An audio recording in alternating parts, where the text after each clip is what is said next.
So, WWE Clash in the Castle is in the book. So, without further ado, it's time to look ahead to October the 8th, 2022, Extreme Rules that will take place in the Cargo Center in Philadelphia, Pennsylvania. Here today on this video, I'm going to give you a fantasy booking twist, the match card that I would put together for Extreme Rules this year on the show. And a quick disclaimer just before we start, Roman Reigns is already expected to not be at this show, so I'm not featuring him on this match card. There will be no undisputed WWE Universal Championship match, but still many great matches. I've booked them together as well. Let's see how we do on the video. If you like this kind of thing, then please do like, share and subscribe to SCW, and let's get in with our first match. And let's start straight away with what I would main event with this show. Drew McIntyre going against Karrion Kross in the Extreme Rules match of the night. And of course you're probably saying to me, well, why not Solo SIKOA? Of course the Bloodline, Drew McIntyre, they've got unfinished business after Clash of the Castle, but Karrion Kross has been targeting Drew McIntyre for a while. You can do Drew McIntyre versus Solo SIKOA on an episode of SmackDown. You can have Karrion Kross cost Drew McIntyre that match on SmackDown. Solo SIKOA gets a big win on his main roster debut as well, so he feels like a big deal going forward in Roman's absence. And in the meantime, you can kick off the program well and truly for Drew McIntyre versus Karrion Kross. Of course, Karrion Kross can say, you've been the chosen one for so long, but no longer you will be. I'm going to take your spot. You let everybody down in your homeland in the United Kingdom. You've been saying how you're going to be the one to bring the championships back from a part-time and being full-time on both Raw and SmackDown. You're just someone that's all talk, no action. I'm the person that can bring those championships back, and for me to get in that position to challenge Roman Reigns, Karrion Kross needs to defeat Drew McIntyre. So it builds the match perfectly through here. And of course you can do some backstage attacks and assaults like we've seen previously when Karrion Kross debuted attacking Drew from behind. We can bring in the Extreme Rules stipulation. Of course, Drew McIntyre as well, like I said, losing to Solo SIKOA, losing to Roman Reigns. I'd even have him lose to Karrion Kross here. You build a new star, and we start a new story with Drew McIntyre. Is it going to go back to the downward spiral that he had in his career previously? Maybe Drew McIntyre can look for redemption in time to get himself back into that top spot, in towards the main event, and actually win the World Championship. But in the meantime, like I say, he's let people down, if you want, in the United Kingdom. Maybe they can start playing on his mind. Maybe he thinks he's letting the fans down. Maybe he's letting himself down. Maybe he's letting his family down. Maybe he thinks he could be that Drew McIntyre that got himself fired from WWE all them years ago, but he's going to find a way to turn it around once again. I think it could be a nice little storyline that could actually follow Drew all the way until WrestleMania from this point. Next match going to build for you on the show is Braun Strowman versus Solo SIKOA, because Braun Strowman returned on Monday Night Raw, destroyed pretty much most of the tag team division, buried it. I don't think he's going to bring Nicholas back, thankfully, but rumours are that he's going to be going to Friday Night SmackDown. He's going to be a babyface over there. It feels like it would be a natural fit for him to go and challenge Roman Reigns at Crown Jewel when he eventually returns to the company. I know a lot of people say perhaps Kevin Owens would be the one that's put himself in position, but I think that's a long-term play. KO doesn't usually travel to Saudi, so I think we could be looking at more Survivor Series day one sort of area where we could get Roman Reigns versus KO. Plus we got the KO Sammy Uso stuff going on, so that's where I think a lot of that goes. Braun versus Roman is a big time film match you could do in the meantime. They've got a lot of chemistry for Crown Jewel, so to build this match here simply, I'd have it as a no DQ match. I'd have Braun Strowman come onto SmackDown, going after the Bloodline, confronting Roman Reigns on week 1. Perhaps then he can destroy the likes of Sami Zayn. Perhaps on a match, maybe we can see him targeting the Usos. Maybe he stopped the Usos getting a match, a #1 contenders, because of the fact he wants to go for the Bloodline. He wants to take them out one by one so he can single-handedly get himself and get his hands on Roman Reigns. And I think if we can get the destructive Braun, the Monster Among Men that we got like in 2017, flipping trucks and tables and all sorts of things over it on a weekly basis and taking out members of the Bloodline en route here to this match with Solo SIKOA on pay-per-view. Like I said earlier in the video, Solo can be built strong, undefeated at this point, even beating the likes of a Drew McIntyre. I think can make him feel like a big-time deal. But he's going to be one of the fall guys for Roman Reigns long-term. So that's where you can sort of build him up on the pedestal for this match here. A no DQ match here, Braun Strowman, Solo SIKOA, I think could be a lot of fun. Of course, yes, that means I'd have Braun Strowman going over,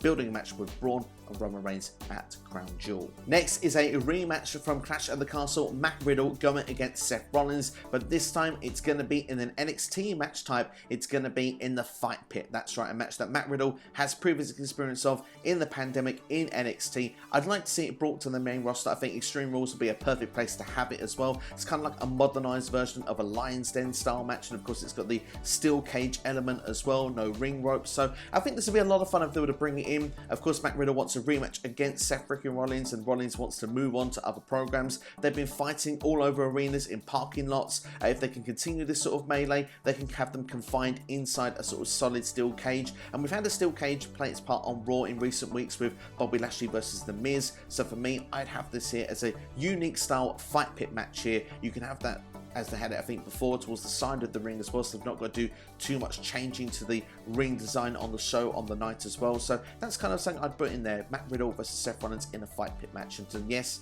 I would have Matt Riddle get his revenge here on Seth freaking Rollins to close off the feud. Or it could even build then to a rubber match at Crown Jewel between the pair. Speaking of matches that have carried over from Clash at the Castle now going to Extreme Rules, I'm pretty sure the American market will want to see Gunther versus Sheamus in front of their very eyes. But I'm going to try and update it a little bit. We're going to have the returning Imperium, now that it has Giovanni Vinci, a part of the group as well, going against the Brawling Brutes. Now, of course, it would be fun to do like a street fight or something like this as is Extreme Rules, but of course, this is Imperium. The mat is sacred. Of course, they don't do that sort of in-ring competition, so I think we need to have a sacred six-man tag team match, and this can work if the rest of the match card is extreme with its match stipulations. Here, a normal six-man tag team match then can work, and you can give it that sort of goofy title of a sacred six-man tag team match. And of course, yes, Imperium for me then would go over against the Brawling Brutes, but at the same time, it could be a fun way then to carry things over to Sheamus versus Gunther in another match following on then weeks on TV if the Brawling Brutes were the ones to pick up the W. But hey, I'm a big fan of Imperium, so I don't want to see them lose. We can finally get the Raw Women's Championship match between Bianca Belair and Bayley. It was built so well at Clash at the Castle. Of course, Bayley picking up the victory over the Raw Women's Champion in a six-woman tag team match. Of course, I expect Io Sky and Dakota Kai to become the Women's Tag Team Champions between now and Extreme Rules. I believe they have the championship rematch at the time of recording the next upcoming week on Raw.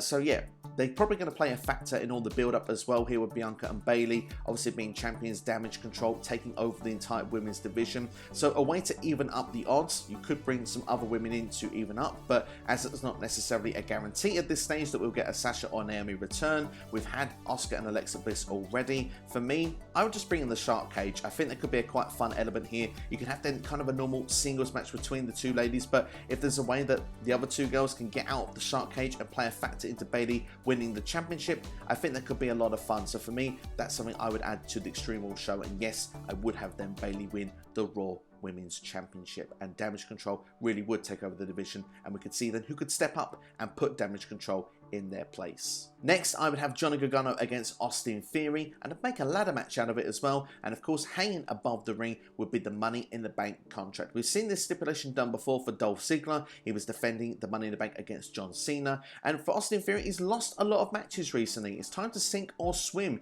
Can he actually win a match and keep hold of his contract? Johnny Gargano has returned to Raw. He wants to win championships. He wants to be at WrestleManias. Austin Theory has said that he's kind of done what Johnny wants to do already. So in his opinion, this is kind of like he's almost saying he's better than Johnny Gargano ever was, even though he was under his guidance in the way in NXT. I think it'd be a lot of fun this match if they would put it together. Maybe they could do the first match between these two on Raw. Perhaps maybe Johnny Gargano can get the win then to start off with. But for me here, I would have Austin Theory keep hold of the briefcase. Like I say, I think he's a long-term briefcase holder. I want to see him keep the briefcase almost until the dying minutes, and actually seeing himself become the vulnerable one and the champion be the one with the advantage with the Money in the Bank contract. It's something we've never seen before in WWE. But for me, I'd like to see this match happen between Gargano and Theory, and I think the ladder match stipulation could be a lot of fun. Last match then on the main show, we'll have the SmackDown Women's Championship, and I'll do it in the triple threat match as well. Liv Morgan defending against Ronda Rousey, of course, who's probably owed a championship match after what happened at SummerSlam,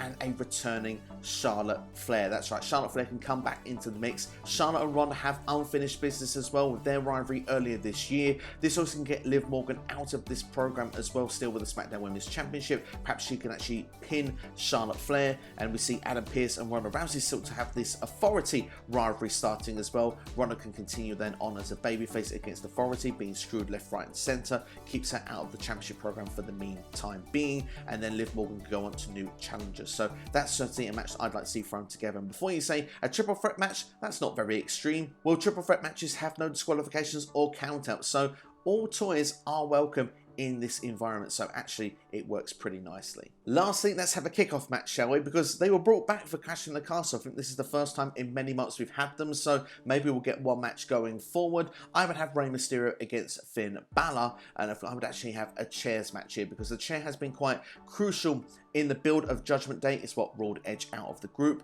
Also, the chair was used to attack and hurt Edge last week on Raw, with Dominic joining the group as well. We've got Edge versus Dominic going on this next Monday on Raw. I would use that to write Edge off of TV up until Crown Jewel or even Survivor Series from that point onwards, because Edge is a part-timer after all. Rey Mysterio can be challenged by Dominic Mysterio to a match, and Rey can say, I'm not competing against my son. I will try and get him out of the Judgment Day group, but I'm not going to go one-on-one. We're not going to do father versus son. I'm going to make sure that my son will come around and come back to his family. For me, I would drag that match out to Royal Rumble or even WrestleMania, but in the meantime, you can have Rey Mysterio against Finn Balor. We had Rey versus Damian Priest on Raw last week, so let's have it against Finn Balor on the show here. And like I say here, I think that the chair stipulation will work pretty nicely. And to go with a victor, I would go for Finn Balor because they've got the numbers advantage for Judgment Day, and also they've got Dominic Mysterio, who can be a key factor in getting Judgment Day victories over Rey Mysterio until we finally get Rey versus Dominic. Like I say, I would delay that to a Royal Rumble or even a WrestleMania if that's possible from this point. So that's how I would book Extreme Rules. How would you book the show? Let me know in the comments below. Do you like some of the ideas that I've given to you on this video? I'd be interested to know your thoughts. If you've enjoyed this video, then please do like, share, and subscribe to SCW as well. Thanks for watching. As always, more videos will be on the way on the channel, but there's been so much content on this channel of late, so why not check out some of the videos that are on the side of your screen right now. But that's all from me. Thanks for watching. I'll see you next time here on YouTube. Take care. All the best.